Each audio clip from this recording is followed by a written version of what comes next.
had a joint service today, and we were celebrating our international missions for the entire year thus far. Today, we were able to share a few experiences and interact with some of the missionaries, speak to them, find out how things have been, what the reality has been on the ground, and what some of their experiences have been so far. Has it been tough? Is it difficult?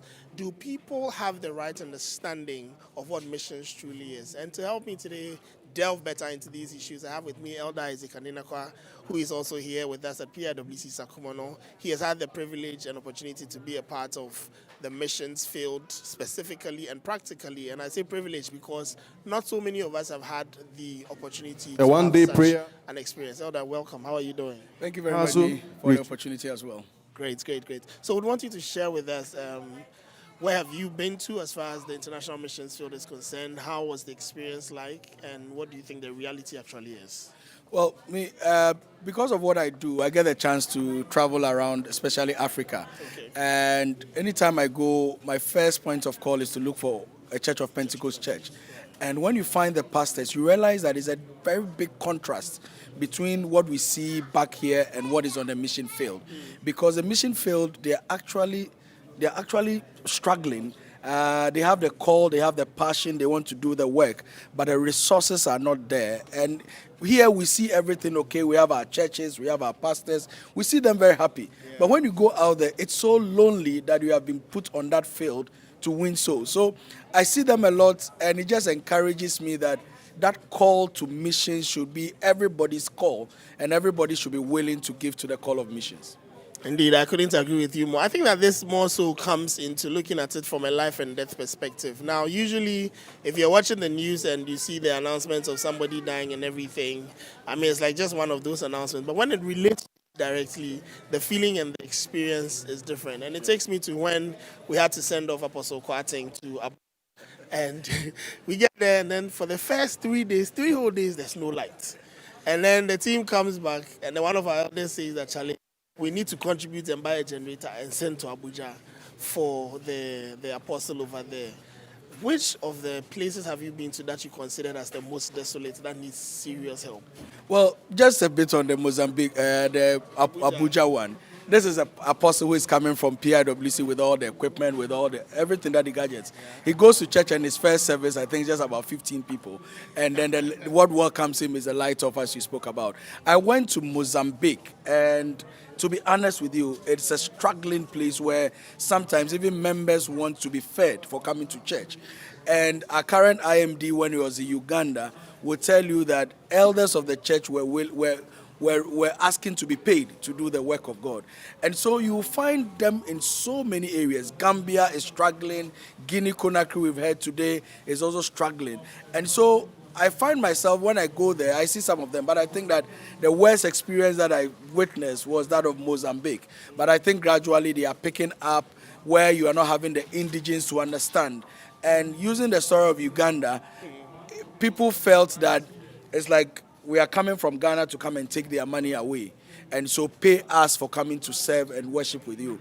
And so you go there and you find the various stories of even pastors struggling to even eat, have food to eat, because they have to feed the church and fend for the church. So I would encourage everybody, when you go out there, look for a missionary. Look for a mission house to go. You'll be amazed. They are looking forward to receiving us. They are looking forward to just have a word with somebody, because it's lonely out there. You have been away from your family. And a pastor once told me that after 6 years of being in missions, his own child could not recognize him when he came back. 6 years in missions, his own child could not recognize him. And so it is lonely out there, but they are doing their work. And I want to encourage everybody that when you get the chance to travel out there, look for our missions.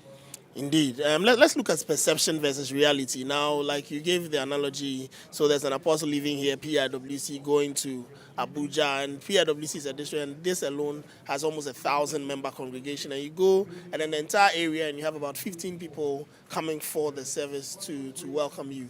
Do you think that here in Ghana, those of us back home, we have a true understanding of the picture of what the missions ground actually looks like?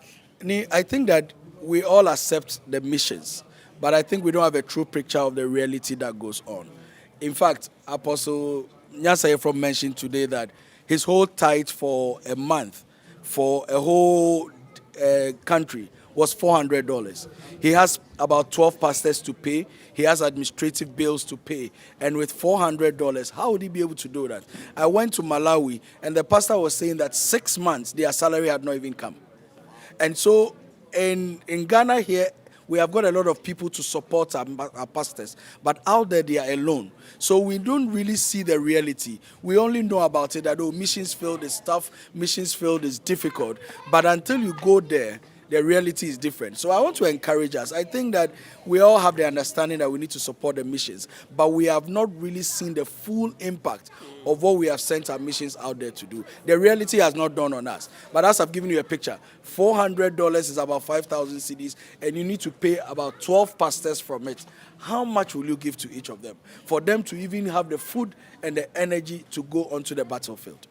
I mean, this is if I may use the word, a crazy reality, but it's what is actually happening on the ground there. And then what has caught my mind's eye is your story about the pastor whose kid doesn't recognize him after having been out there for about 6 years. And this brings us to a very interesting but dicey conversation on how these, we call them PKs, pastors' kids, have actually had to deal with these missions that their parents have been going on. What's your perspective of that? I think that probably is now changing because we have all the technology now to be able to reach out.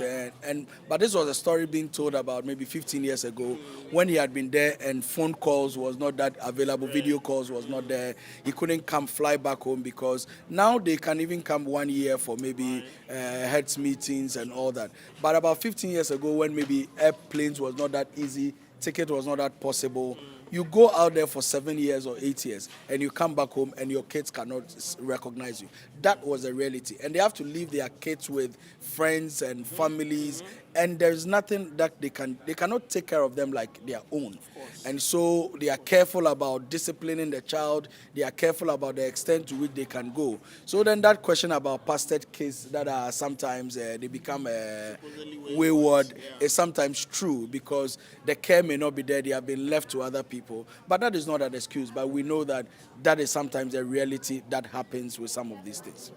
I mean, personally, I think that happens because the church normally comes under a lot of scrutiny, especially being the Church of Pentecost. We're being upheld to a certain level of standards and other stuff. So it's understandable when people want to use that as some kind of a pitch and all that. Now, this year, as usual, we've dedicated 1 whole week for the International Missions Week celebrations in the hope that we're going to sensitize people and all that. Do you think that is enough for the kind of sensitization you think we need? Yes, but we need to continually do it. 1 week out of which we call the mother of all weeks is not enough to be able to sensitize and get people to understand it. So there has to be a conscious effort. That is why we've got what we call the missions partners. And we want to encourage everybody to be a mission-minded person. PIWC, we want you to come and join us. It has to be on a daily basis that we are reminding ourselves about the call to missions. And as Nyansa Hefron said, we are all missionaries. So 1 week is not enough, but because we have missions partners, we can do it weekly, daily, and let people be part of what we are doing as missions. I think that's a great closing line. But however, if you had one advice to give to everybody out there, as far as missions is concerned, what would it be? I would say that we are all missionaries. We are on the battlefield, and there are 3 things that you and I can do, or 3 things that all of us can do. Some may go. The pastors have chosen to go onto the field. Many can give money. You and I can give our money. But all of us together, we can pray for them because they need our prayers.